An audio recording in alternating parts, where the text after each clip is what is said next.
ഒരു കാര്യം ഗായക സംഘത്തോട് പ്രത്യേകമായിട്ട് അറിയിക്കുകയാണ്. നിങ്ങൾ ഗായക സംഘം ഇവിടെ ഗാനം ആലപിക്കുന്നത് ഈ ദേവാലയത്തിലെ ആരാധന ഏറ്റവും മനോഹരമാകുവാനാണ്. അതുകൊണ്ട് 2-3 കാര്യങ്ങൾ നിങ്ങൾ ശ്രദ്ധിച്ചേ മതിയാകൂ. ഒന്ന്, നിങ്ങളുടെ പിച്ചിൽ തുടങ്ങരുത്. കാർമ്മികൻ്റെ പിച്ചിന് താഴെ മാത്രമേ നിങ്ങളുടെ പിച്ച് ആകാവൂ. രണ്ടാമത്, പ്രധാന കാർമ്മികൻ ഇന്ന് ഞാനായതുകൊണ്ട് നിങ്ങളുടെ കീബോർഡ് വായനക്കാരൻ ഉണ്ടെങ്കിൽ അത് ഡി മൈനർ റേഞ്ചിൽ മാത്രമേ വായിക്കാവൂ.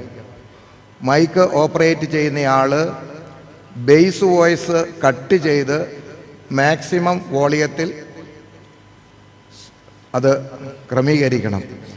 ഇവിടെ വന്നിരിക്കുന്നത് പാട്ടുകാരും ആസ്വാദകരും അല്ല, എല്ലാവരും പാട്ടുകാരാണ്. പല വിധത്തിലുള്ള പിച്ചിലുള്ളവരിവിടെ ഉണ്ട്. ഇത് ഞാൻ പരസ്യമായിട്ട് പറയേണ്ടി വരുന്നത് ഈ ഗായക സംഘം ആരാധനയെ വളരെയധികം വികൃതമാക്കുന്നു എന്നുള്ള നിരീക്ഷണത്തിലാണ്.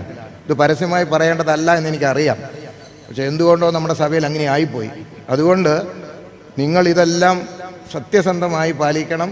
പാട്ടറിയുന്നവർ കാണും, അറിയാത്തവർ കാണും, ശബ്ദമുള്ളവർ കാണും, ശബ്ദമില്ലാത്തവർ കാണും, ബേസ് വോയിസ് ഉള്ളവർ കാണും, ഹൈ പിച്ചുള്ളവർ കാണും. എല്ലാവരും ദൈവത്തെ ആരാധിക്കാനാണ്.